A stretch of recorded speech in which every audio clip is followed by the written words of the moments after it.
तोरणमाळ हे महाराष्ट्रामधील दुसऱ्या क्रमांकाचं थंड हवेचं ठिकाण असून त्याची समुद्र सपाटीपासून उंची किती मीटर आहे? तोरणमाळ ही महाराष्ट्रामधील दुसरं थंड हवेचं ठिकाण असून समुद्र सपाटीपासून उंची किती आहे?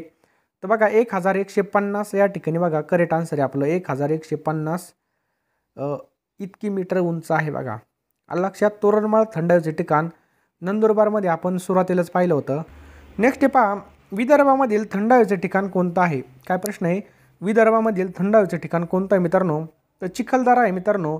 विदर्भामधील थंड हवेचं ठिकाण आहे कुठं? चिखलदरा विदर्भामधील थंड हवेचं ठिकाण आहे. अमरावती जिल्ह्यामधलं आहे. उंची बघा 1188 मीटर इतकीची उंची आहे. नेक्स्ट पहा, खालीलपैकी कोणतं थंड हवेचं ठिकाण महाराष्ट्रामध्ये नाही? खालीलपैकी कोणतं थंड हवेचं ठिकाण महाराष्ट्रामध्ये नाही? तर सातपुडा. ऑप्शन क्रमांक 1 सातपुडा. पाचगणी आणि महाबळेश्वर सुद्धा आपल्याला सातारामध्ये पाहायला मिळतात. आणि माथेरान कुठे? रायगड जिल्ह्यामध्ये बघा माथेरान. लक्षात आलं. हे कुठे बघा सातारा जिल्ह्यामध्ये आहेत. नेक्स्ट क्वेश्चन आहे पहा, माथेरान आताच पाहिलं आपण कुठे आहे मित्रांनो? तर माथेरान मित्रांनो हे आपल्या लक्षात ठेवायचं कुठे? रायगड जिल्ह्यामध्ये माथेरान आहे. त्यानंतर लोणावळा, खंडाळा, कोल्हापूरचा पन्हाळा गाणं पण आहे बघा. कुठं कुठं जायचं? तर बघा खंडाळा लोणावळा कुठे आहे बघा? पुणे जिल्ह्यामध्ये. कोणत्या जिल्ह्यामध्ये? पुणे जिल्ह्यामध्ये. पन्हाळा कुठे आहे बघा? कोल्हापूरमध्ये बघा. नेक्स्ट पहा, माथेरान घाटमाथा कशाजवळ आहे? तर नेरळजवळ आहे पहा. आलं लक्षात. माथेरान घाटमाथा नेरळ जिल्हा रायगड जवळ आहे पहा माथेरान. पुढचा प्रश्न आपल्या स्क्रीनवर आहे, आंबोली हे थंड हवेचे ठिकाण कोणत्या जिल्ह्यामध्ये आहे? कोणतं? आंबोली हे थंड हवेचे ठिकाण कोणत्या जिल्ह्यात आहे? तर करेक्ट आन्सर आहे बघा सिंधुदुर्ग. लक्षात ठेवा सिंधुदुर्गमध्ये आंबोली हे थंड हवेचे ठिकाण. सावंतवाडी तालुक्यामध्ये बघा जिल्हा सिंधुदुर्ग. महाराष्ट्रामधील सर्वात जास्त पाऊस बघा या ठिकाणी आपल्याला पाहायला मिळतो आंबोली या ठिकाणी. आणि आंबोलीला आपल्या महाराष्ट्राचं काय म्हणतात बघा? चेरापुंजी असं सुद्धा म्हटलं जातं. काय म्हटलं जातं? चेरापुंजी. समजलं. येथील आंबोली घाट हा कोल्हापूर व सावंतवाडी यांना जोडतो. हे सगळे पॉईंट खूप महत्त्वाचे आहेत पहा. हा प्रश्न 20पेक्षा जास्त वेळा विचारला होता. नेक्स्ट बघा, चिखलदरा हे थंड हवेचे ठिकाण कोणत्या जिल्ह्यामध्ये आहे? कोणतं? चिखलदरा हे थंड हवेचे ठिकाण. मित्रांनो चिखलदरा कुठे आहे? अमरावतीमध्ये मित्रांनो चिखलदरा हे थंड हवेचं ठिकाण आहे बघा. चिखलदरा सातपुडा पर्वतरांगेमधलं थंड हवेचं ठिकाण आहे. सातपुड्याच्या बघा 7 रांगा आहेत. किती आहेत बघा? 7 रांगा. आणि मेळघाट व्याघ्र प्रकल्प सुद्धा आपल्याला या ठिकाणी पाहायला मिळतो. आणि चिखलदरा थंड हवेचं ठिकाण कुठे बघा? अमरावती. कुठे बघा? अमरावती जिल्ह्यामध्ये आहे. नेक्स्ट पहा, म्हैसमाळ हे थंड हवेचं ठिकाण कोणत्या ठिकाणी आहे? म्हैसमाळ कुठे बघा? छत्रपती संभाजीनगरमध्ये म्हैसमाळ आपल्याला पाहायला मिळतं.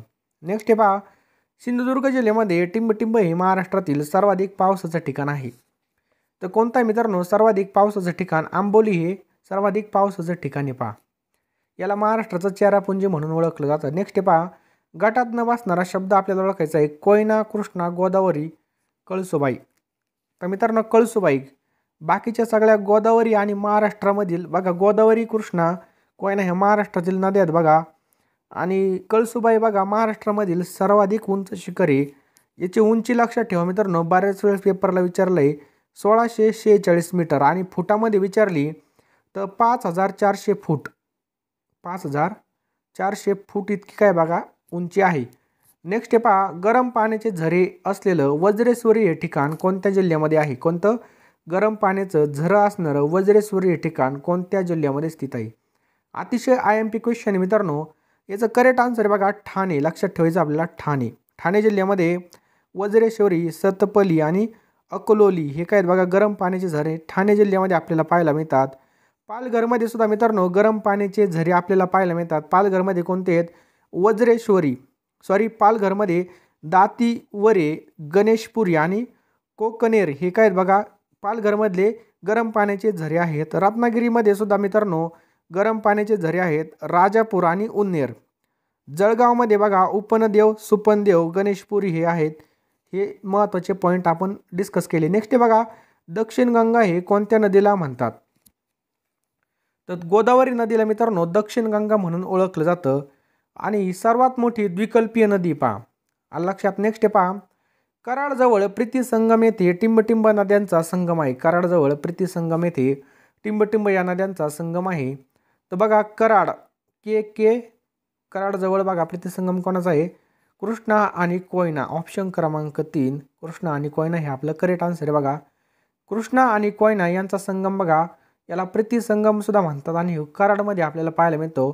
कृष्णा आणि पंचगंगा या नद्यांचा संगम नृसिंहवाडी या ठिकाणी आपल्याला पाहायला मिळतो. आणि कृष्णा आणि वेण्णा या नद्यांचा संगम आपल्याला माहुली या ठिकाणी पाहायला मिळतो. पुढचा प्रश्न मित्रांनो पहा, मुळा, मुठा, घोड, सीना, कुकडी आणि कर्रा ह्या कोणत्या नद्याच्या उपनद्या आहेत? या भीमा नदीच्या उपनद्या आहेत मित्रांनो, लक्षात ठेवायचं आहे बघा. भीमा नदीचं उगम कुठं होतं?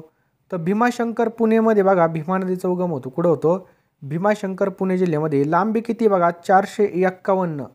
लांबी किती आहे? 451 किलोमीटर इतकी लांबी आहे. उपनद्या पहा मित्रांनो, भामा, इंद्रायणी, मुळा, मुठा, निरामान, घोड, सीना, कुकडी, कर्रा ह्या महत्त्वाच्या भीमा नदीच्या उपनद्या आहेत. उगम लक्षात ठेवा भीमा नदीचा भीमाशंकरमध्ये आपल्याला पाहायला मिळतो. नेक्स्ट पहा, सहस्रकुंड. काय प्रश्न आहे पहा, सहस्रकुंड हे ठिकाण कोणत्या तालुक्यात आहे? तर हे उमरखेड. लक्षात ठेवा मित्रांनो, उमरखेडमध्ये बघा सहस्रकुंड धबधबा यवतमाळ जिल्ह्यामधील उमरखेड तालुक्यामध्ये स्थित आहे. नेक्स्ट आहे पहा, गोदावरी नदीचा उगम कोणत्या ठिकाणी होतो? हा प्रश्न बघा 10 पेक्षा जास्त वेळा रिपीट झालेला आहे. तर त्र्यंबकेश्वरमध्ये मित्रांनो आपल्याला गोदावरी नदीचा उगम पाहायला मिळतो. कुठं? त्र्यंबकेश्वरमध्ये गोदावरी नदीचा उगम होतो. महाराष्ट्रामध्ये लांबी बघा 668 किलोमीटर आहे. किती? 668 किलोमीटर. संपूर्ण लांबी लक्षात ठेवा 1465 किलोमीटर. किती? 1465 किलोमीटर इतकी आहे. बरोबर. उपनद्या लक्षात ठेवायच्या आहेत आपल्याला. तर मित्रांनो उपनद्या बघा दारणा, प्रवारा, बोर, मुळा, बिंदुसरा, सिंदफणा, शिवना, दुधना, खाम ह्या काय बघा गोदावरीच्या उपनद्या आहेत. मित्रांनो गोदावरीचं उगमस्थान आपल्याला लक्षात ठेवायचं आहे. कोणतं आहे पहा, तर त्र्यंबकेश्वर, नाशिक. लक्षात ठेवायचं आहे नाशिक जिल्ह्यामधून गोदावरी ही उगम पावते बघा. नाशिक गोदावरीमधून. भीमा नदी बघा भीमाशंकर पुण्यामधून बघा भीमा नदी उगम पावते बघा. कोणती? भीमा नदी. आलं लक्षात. आणि मित्रांनो नर्मदा नदी बघा अमरकंटक डोंगरामधून उगम पावते. नर्मदा तापी मध्य प्रदेशमधून उगम पावते मुलताई डोंगरामधून. हे जे काही महत्त्वाचे पॉईंट आहेत हे 100% पेपरला विचारले जातात. घ्या पुढचा प्रश्न आहे, भीमा नदीची सुरुवात ही कोणत्या तालुक्यामधून होते? आंबेगाव तालुक्यामधून होते. पहा लक्षात ठेवायचं आहे भीमा नदीचा उगम मी सुरुवातीला सांगितला भीमाशंकर पुण्यामध्ये झालेला आहे. सुरुवात बघा आंबेगाव तालुक्यामधून होते. भीमा नदीची बघा एकूण लांबी लक्षात ठेवा 860 किलोमीटर आहे बघा. किती? 860. महाराष्ट्रामध्ये फक्त किती बघा 451 किलोमीटरची लांबी आहे. भीमा नदी बघा कृष्णा नदीची उपनदी बघा. नेक्स्ट आहे पहा, वज्रेश्वरी या ठिकाणामधील गरम पाण्याचे कुंड खालीलपैकी कोणत्या तालुक्यात आहे? वज्रेश्वरीमधील गरम पाण्याचे कुंड कोणत्या तालुक्यात आहे? तर मित्रांनो हे भिवंडी. ऑप्शन क्रमांक 1 भिवंडी या ठिकाणी आपल्याला पाहायला मिळतात. वज्रेश्वरी येथील गरम पाण्याचे कुंड भिवंडी तालुक्यामध्ये. मित्रांनो 50 प्रश्न झाले. मी तुमचा एक सुद्धा मिनिट व्हायला घातला नाही. त्यामुळे अजूनसुद्धा चॅनलला सबस्क्राईब केलं नसेल तर चॅनलला सबस्क्राईब करून बेल आयकॉन नक्की ऑन करा. या व्हिडिओला नक्कीच एक लाईक करा मित्रांनो आणि कमीत कमी आपल्या 5 मित्रांना या ठिकाणी व्हिडिओ नक्की शेअर करून घ्या. पुढचा प्रश्न आहे मित्रांनो, खालीलपैकी कोणती नदी वैनगंगा नदीची उपनदी नाही विचारलं आपल्याला? तर प्रवारा नदी मित्रांनो ही काय बघा वैनगंगा नदीची उपनदी नाही बघा. वैनगंगा मित्रांनो दक्षिण वाहिनी नदी आहे आणि महाराष्ट्रामधील तिची लांबी 295 किलोमीटर आहे. लक्षात ठेवा मित्रांनो 295 किलोमीटर. उगम कुठं होतो वैनगंगा नदीचा? मध्य प्रदेशमधील शिवनी जिल्ह्यामधील मैकल डोंगर रांगामध्ये बघा उगम होतो. लक्षात ठेवायचं आहे मित्रांनो. प्रवारा मित्रांनो कोणाची उपनदी आहे? तर गोदावरी नदीची उपनदी. हे पण आपल्याला लक्षात ठेवायचं आहे. प्रवारा नदी कोणाची उपनदी आहे? गोदावरीची काय बघा उपनदी आहे. समजलं. पुढचा प्रश्न आपके स्क्रीन के ऊपर ये रहा. वर्धा नदी वर्धा जिल्ह्यामध्ये वाहण्याची दिशा कोणती आहे? तर वायव्येकडून आग्नेयेकडे. ऑप्शन क्रमांक 1 अशा दिशेने वाहते बघा वायव्येकडून आग्नेयेकडे. वर्धा नदीचा उगम मित्रांनो सातपुडा पर्वतरांगमध्ये मध्य प्रदेशमध्ये होतो. हे पण लक्षात ठेवा. महाराष्ट्रामधील तिची लांबी 455 किलोमीटर आहे. किती? 455 किलोमीटर. महाराष्ट्रामधील सर्वात मोठी दक्षिण वाहिनी नदी कोणती असा प्रश्न आला तर वर्धा नदी हा पॉईंट म्हणजे हे जे काय ऑप्शन यावर डायरेक्ट तुम्ही गोळी मारून टाकायची म्हणजे ऑप्शन चॉईस करायचा. पुढचा प्रश्न काय पहा मित्रांनो, चंद्रपूर गडचिरोली जिल्ह्याची सीमा कोणत्या नदीमुळे विभागलेली आहे? चंद्रपूर गडचिरोली जिल्ह्याची सीमा तर वैनगंगा. ऑप्शन क्रमांक 2 वैनगंगा नदीमुळे काय झाली बघा विभागलेली आहे चंद्रपूर गडचिरोली जिल्ह्याची सीमा. बघा मित्रांनो ही दक्षिण वाहिनी नदी आहे.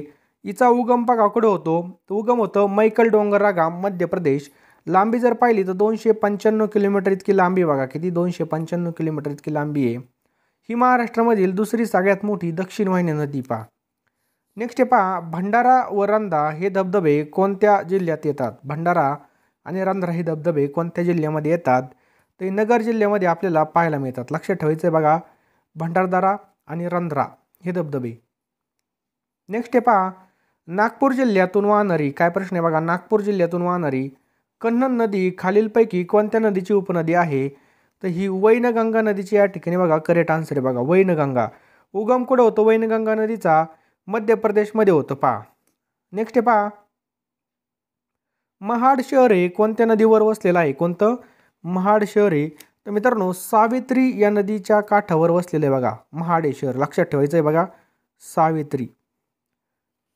या पुढचा प्रश्न, वर्धा आणि वैनगंगा, काय प्रश्न आहे पहा, वर्धा आणि वैनगंगा या नद्याच्या संगमामधून तयार झालेली नदी कोणती? वर्धा आणि वैनगंगा.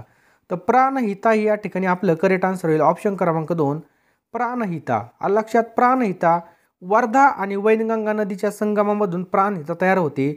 चपराळ गडचिरोली या ठिकाणी बघा यांचा संगम होतो. लांबी जर लक्षात ठेवा 133 किलोमीटरची लांबी पहा. पुढचा प्रश्न आहे, खालीलपैकी कोणती नदी पश्चिम वाहिनी आहे? तर बघा तापी आणि नर्मदा ह्या दोन्ही पण नद्या कशात पहा? पश्चिम वाहिनी नद्यात पहा. बरोबर. याशिवाय कोकणातील ज्या काही नद्या असतात बघा, सगळ्या नद्या पश्चिम वाहिनी नद्या म्हणून ओळखल्या जातात, कोकणातील सर्व नद्या. नागपूर जिल्ह्यामधील अंबाझरी तलावातून कोणत्या नदीचा उगम होतो? नागपूर जिल्ह्यातील अंबाझरी तलावामधून नाग नदीचा उगम होतो. लक्षात ठेवायचं आपल्याला, नाग. नेक्स्ट पहा, खालीलपैकी कोणती नदी चंद्रपूर जिल्ह्यातून वाहत नाही? खालीलपैकी कोणती नदी चंद्रपूर जिल्ह्यामधून वाहत नाही? तर गोदावरी नदी मित्रांनो या ठिकाणी बघा चंद्रपूर जिल्ह्यामधून वाहत नाही. लक्षात, गोदावरी. चंद्रपूर जिल्ह्यामधून वाहणाऱ्या नद्या कोणत्या आहेत? वैनगंगा, वर्धा आणि इरई. वैनगंगा, वर्धा आणि इरई. समजलं. नेक्स्ट पहा, खालीलपैकी कोणती नदी रत्नागिरी जिल्ह्यामधून वाहत नाही? तर कुंडलिका मित्रांनो रत्नागिरी जिल्ह्यामधून वाहत नाही. कुंडलिका नदी मित्रांनो रायगड या जिल्ह्यामधून वाहते. तर मित्रांनो शास्त्री, त्याच्यानंतर जगबुडी, बाब, भारजा, जोग, वशिष्ठी, कातळी, मचकुंदी, काजवी, वाघोटण, शुक्र रत्नागिरी या रत्नागिरी जिल्ह्यातून वाहणाऱ्या नद्या आहेत. हे पण आपल्याला लक्षात ठेवायचं आहे. खालीलपैकी कोणता प्रसिद्ध धबधबा गोंदिया जिल्ह्यामध्ये आहे? कोणता प्रसिद्ध धबधबा हा गोंदिया जिल्ह्यामध्ये आहे असं विचारलं आहे. तर लक्षात ठेवा मित्रांनो, हजरा धबधबा. हजरा, हासरा नाहीत, हजरा. हजरा धबधबा मित्रांनो सालेकेसा तालुका गोंदिया जिल्ह्यामध्ये आपल्याला पाहायला मिळतो. समजलं. पुढचा प्रश्न मित्रांनो, सातारा जिल्ह्यामधील खतगुण, सातारा जिल्ह्यातील खतगुण हे गाव कोणत्या नदीच्या काठावर आहे? कोणत्या नदीच्या काठावर आहे? तर येरळा नदीच्या काठावर आपल्याला सातारा जिल्ह्यामधील खतगुण गाव हे आपल्याला पाहायला मिळतं, येरळा. नेक्स्ट पहा, खालीलपैकी कोणती नदी सातारा जिल्ह्यात नाही? खालीलपैकी कोणती नदी सातारा जिल्ह्यामध्ये नाही? तर भीमा नदी मित्रांनो सातारा जिल्ह्यामध्ये नाही. कोणती? भीमा. भीमा नदी सातारामध्ये नाही. सातारा जिल्ह्यामध्ये कृष्णा नदीचं जाळं पसरलेलं आहे. कोणत्या? कृष्णा. नेक्स्ट पहा, सातारामधील दहिवडीजवळून कोणती नदी वाहते? तर मान ही नदी वाहते. लक्षात ठेवा मित्रांनो, मान ही नदी आपल्याला पाहायला मिळते. साताऱ्यामधील दहिवडीजवळ मान नदी वाहते. मान नदी बघा भीमा नदीची उपनदी आहे. लक्षात ठेवायचं, भीमा नदीची उपनदी. मान नदी सातारा जिल्ह्यामधून वाहणारी पूर्ववाहिनी नदी बघा, आणि हिचा उगम मान तालुक्यामधील कुळकजाई परिसरामधील डोंगर रांगेमध्ये होतो. हे लक्षात ठेवायचं आपल्याला. खालीलपैकी सर्वात उंच धबधबा कोणता आहे? सर्वात उंच धबधबा तर कोणता आहे बघा, भांबली वजराई. लक्षात ठेवा मित्रांनो, धबधब्याची उंची 1840 फूट आणि 560 मीटर इतकी बघा या धबधब्याची उंची. बरोबर. पुढचा प्रश्न बघा, सातारा, सांगली, कोल्हापूर या जिल्ह्यामधून टिंबटिंब नदी वाहते. चला, सातारा, सांगली, कोल्हापूर. गाडी क्रमांक सातारा, सांगली, कोल्हापूर. परंतु ही नदी मित्रांनो तर कृष्णा नदी वाहते पहा. लक्षात ठेवायचं आपल्याला, कृष्णा नदी वाहते. कृष्णा नदीचा उगम महाबळेश्वर सातारा जिल्ह्यामध्ये होतो. हे पण आपल्याला लक्षात ठेवायचं आहे. सातारा, सांगली व कोल्हापूर या जिल्ह्यामधून कृष्णा नदी वाहते. कृष्णा नदी मित्रांनो द्विकल्पीय भारतामधील दुसरी सर्वात मोठी नदी आहे.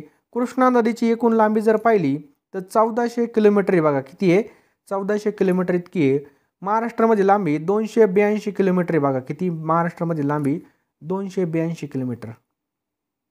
पुढचा प्रश्न आहे मित्रांनो, कोयना नदी ही कोणत्या नदीची उपनदी आहे? कोयना नदी ही कोणत्या नदीची उपनदी आहे? तर मित्रांनो, कृष्णा या नदीची बघा कोयना नदी उपनदी बघा, बरोबर. कोयना नदीला महाराष्ट्राचं काय म्हणतात बघा, भाग्यलक्ष्मी म्हणून ओळखलं जातं. कोणत्या? कोयना नदीला महाराष्ट्राची भाग्यलक्ष्मी म्हणून ओळखलं जातं. कृष्णा आणि कोयना नदीच्या संगमाला प्रीतिसंगम म्हणतात. आणि मित्रांनो, हा कराडमध्ये आपल्याला पाहायला मिळतो. लक्षात ठेवायचे, कराड. रायगड जिल्ह्यातील पाताळगंगा नदी, काय प्रश्न आहे पहा, रायगड जिल्ह्यामधील पाताळगंगा नदी पश्चिमेकडे वाहत जाऊन कोणत्या खाडीला मिळते? तर कोणती खाडी मित्रांनो? धरमतरची खाडी. लक्षात ठेवायचं आपल्याला, धरमतरची खाडीला या ठिकाणी जाऊन मिळते. नेक्स्ट आहे पहा, रायगड जिल्ह्यातील नद्यांचा उत्तरेकडून दक्षिणेकडे आपल्याला बरोबर क्रम लावायचा आहे बघा. रायगड जिल्ह्यातील याचं करेक्ट आन्सर आहे पाताळगंगा, आंबा आणि कुंडलिका. शिव काय बघा, योग्य क्रम आपल्याला या ठिकाणी पाहायला मिळतो. रायगड जिल्ह्यामधील उत्तरेकडून दक्षिणेकडे क्रम. आलं लक्षात? नेक्स्ट आहे पहा, परभणी जिल्ह्यामध्ये खालीलपैकी कोणती नदी वाहत नाही? तर वैनगंगा नदी मित्रांनो परभणी जिल्ह्यामधून वाहत नाही. परभणी जिल्ह्यामध्ये वैनगंगा वाहत नाही. परभणी जिल्ह्यामध्ये गोदावरी प्रमुख नदी बघा, गोदावरी नंतर पूर्णा. लक्षात ठेवायचं आहे, गोदावरी, पूर्णा, दुधना आणि आसना आणि कयाधू. वैनगंगा नदी मित्रांनो विदर्भामधून आपल्याला पाहायला मिळते. कुठं? विदर्भामधून आपल्याला पाहायला मिळते.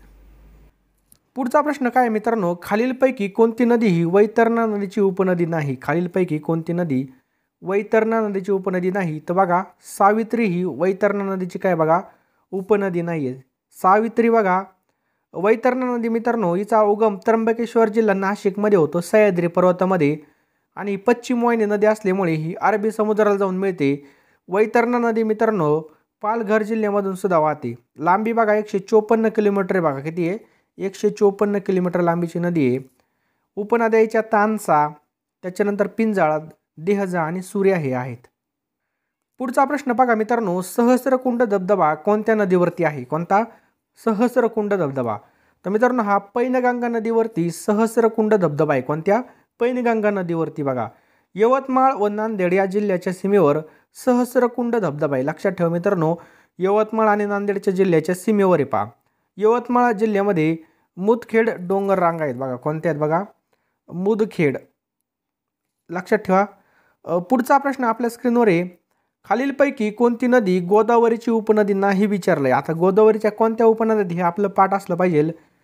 तर मित्रांनो मांजरा पण गोदावरीची बघा, वैनगंगा सुद्धा गोदावरीची, पैनगंगा सुद्धा आहे, पंचगंगा नाही मित्रांनो. लक्षात ठेवायचं बघा, पंचगंगा ही कृष्णा नदीची उपनदी, म्हणून ऑप्शन क्रमांक 4 आपलं करेक्ट होईल बघा. गोदावरी नदीच्या उपनद्या पाहिल्या आपण. पंचगंगा ही जी काही नदी मित्रांनो, ह्या नदीचा उगम सातारा जिल्ह्यामध्ये होतो, महाबळेश्वर सातारामध्ये होतं, हे पण आपल्याला लक्षात ठेवायचं आहे. घ्या पुढचा प्रश्न, खालीलपैकी कोणती नदी तापी नदीची उपनदी नाही विचारले? तापी नदीची पूर्णा पण आहे, गिरणा पण आहे, पांझरा पण आहे, परंतु दारणा नाही मित्रांनो. लक्षात ठेवा, दारणा नदी कोणाची उपनदी आहे? ही गोदावरी नदीची उपनदी बघा. कोणाची? गोदावरी. समजलं? गोदावरीची बघा. तापी नदीचा उगम बघा मुलताई महादेव डोंगर रांगा मध्य प्रदेशमध्ये होतो. महाराष्ट्रामध्ये तापी नदीची लांबी 208 किलोमीटर आहे बघा. किती? 208 किलोमीटर. उपनद्या पाहून घ्या. ज्या काही नद्या बाकी, गोमलाई, अरुणावती, अनेर, गुळी ह्या काय बघा उपनद्या आहेत. पुढचा प्रश्न आहे मित्रांनो, इंद्रावती नदी ही कोणत्या नदीची उपनदी आहे? कोणती? इंद्रावती नदी कोणत्या नदीची उपनदी आहे? ही गोदावरी नदीची उपनदी मित्रांनो, इंद्रावती नदी, गोदावरी. इंद्रावती नदी मध्य भारतामधून वाहणारी एक नदी पहा. पुढचा प्रश्न आहे पहा, खालीलपैकी आपल्याला चुकीचं वाक्य ओळखायचं आहे पहा. खालीलपैकी चुकीचं वाक्य ओळखायचं आहे. वर्धा नदीचा उगम बघा मध्य प्रदेशमधील बैतूल या ठिकाणी होतो. एकदम बरोबर आहे पहा. वर्धा नदीची लांबी 454 आहे बघा. नाही 454 नाही, तर 455 किलोमीटर. लक्षात ठेवायचं आहे, 455 आहे बघा. आलं लक्षात? वर्धा नदी बघा 455. वर्धा नदीचं खोरं बघा गोदावरी नदीच्या खोऱ्याचा एक भाग आहे. बरोबर आहे. वर्धा नदी महाराष्ट्रामधील वर्धा आणि चंद्रपूर जिल्ह्यामधून वाहते, हे पण बरोबर आहे. एकच चुकलेले बघा या ठिकाणी. वर्धा नदीची लांबी किती बघा? 455 किलोमीटर आहे बघा. समजलं? अगला क्वेश्चन आहे बघा, गोदावरी नदी खोरे महाराष्ट्रामधील सर्वात जास्त विस्ताराचा असून ते खालील डोंगर रांगामुळे तापी नदीच्या खोऱ्यापासून अलग झालेलं आहे. तर बघा सातमाळा आणि अजिंठा डोंगर रांगा. ऑप्शन क्रमांक 1 आपलं करेक्ट आन्सर होईल बघा. सातमाळा आणि अजिंठा डोंगर रांगामुळे. लक्षात ठेवायचं आहे, हरिश्चंद्र आणि बालाघाट डोंगरांगामुळे गोदावरी आणि भीमा हे आपल्याला लक्षात ठेवायचं आहे. घ्या पुढचा प्रश्न. चला, खालीलपैकी कोणती नदी पश्चिम वाहिनी नदी नाही? खालीलपैकी कोणती नदी पश्चिम वाहिनी नदी नाही असं विचारलंय. तर मित्रांनो, कावेरी ही जी काही नदी ही पश्चिम वाहिनी नदी नाही. कोणती? कावेरी. कावेरी नदी मित्रांनो दक्षिण भारतामधली प्रमुख नदी आहे आणि ही पूर्ववाहिनी नदी मित्रांनो लक्षात ठेवायचं आपल्याला, पूर्ववाहिनी नदी आहे. आणि पेरियार हे काय बघा, केरळ राज्यामधील नदी बघा, पेरियार. नेक्स्ट पहा, हिंगोली शहर हे कोणत्या नदी काठावर वसलेलं आहे? हिंगोली शहर. तर Kayadhu national institute of virology कोणत्या ठिकाणी स्थित आहे? तर बघा पुण्यामध्ये स्थित आहे. कुठं? पुणे. पुढचा प्रश्न आहे, खालीलपैकी कोणता विषाणूजन्य आजार नाही? खालीलपैकी कोणता हा विषाणूजन्य आजार नाही?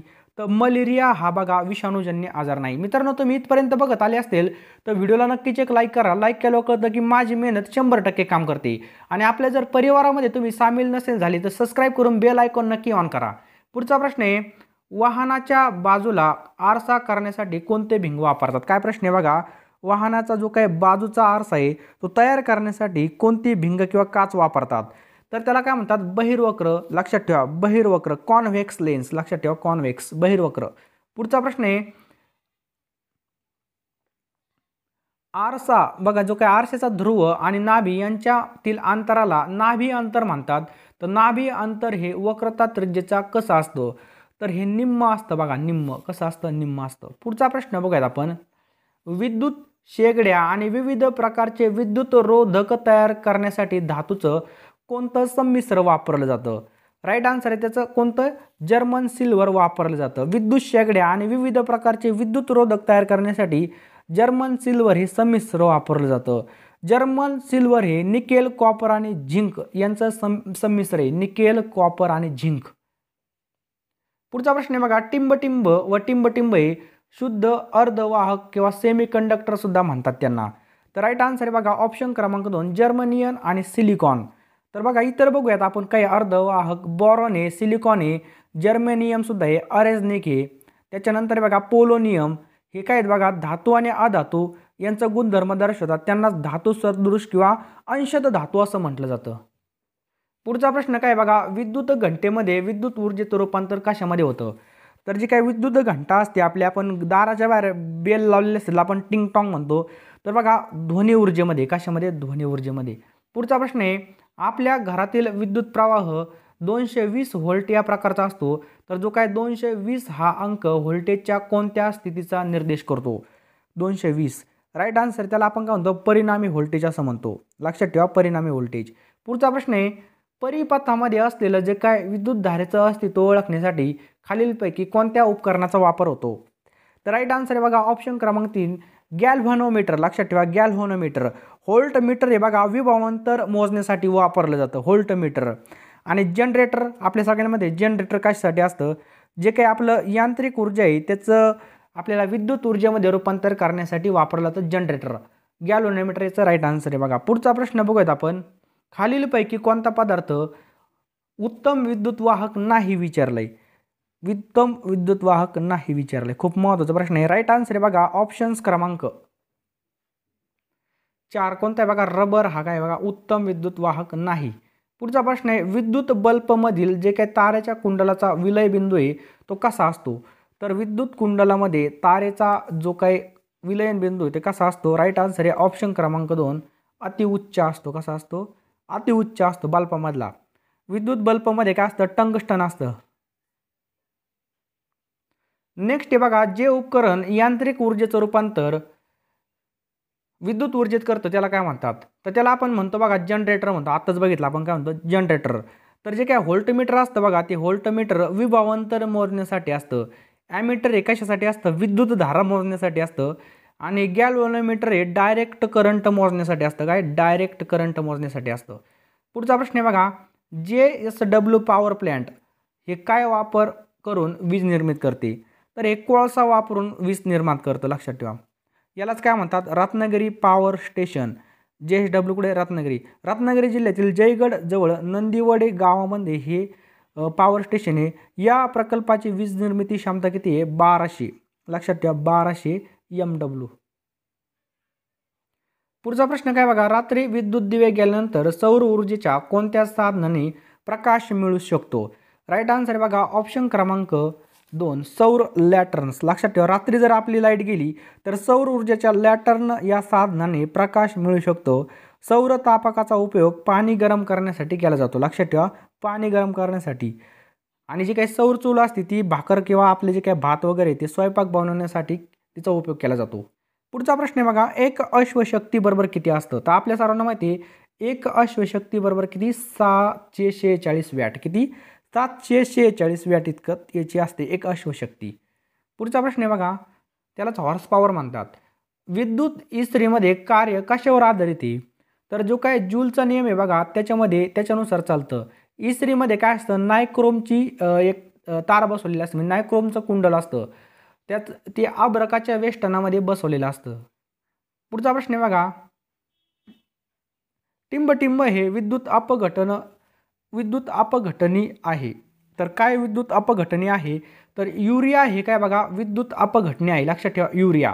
पुढचा प्रश्न आहे, ओहम रोध असलेल्या विद्युत परिपथामधून 0.5 अँपिअर धारा वाहण्यासाठी त्या परिपथामधील वाहकाच्या 2 टोकातील टिंबटिंब विभांतर असावं. किती विभांतर असावं?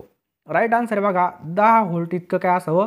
विभांतर असावं, 10 व्होल्ट. पुढचा प्रश्न आहे, कोणतं टिंबटिंब हे जे काही संप्रेरक आहे शरीरातील ग्लुकोज, मेद, अमिनो आम्ले याचं चयापचय नियंत्रित करतं? राईट आन्सर आहे बघा ऑप्शन क्रमांक इन्सुलिन. काय बघा? इन्सुलिन. पुढचा प्रश्न बघूयात आपण, कोरडी हवा विजेची टिंबटिंब असते. कोरडी हवा विजेची टिंबटिंब असते. तर लक्षात ठेवा दुर्वाहक असते. कोरडी हवा काय असते? दुर्वाहक असते.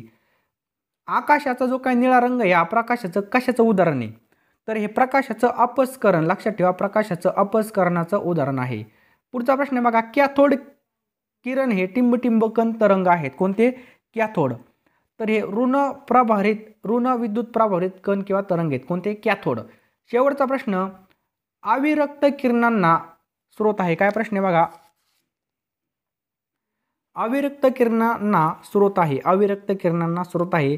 राईट आन्सर याचा ऑप्शन क्रमांक 3 जर्नस्ट ग्लोवर. लक्षात ठेवा, जर्नस्ट ग्लोवर.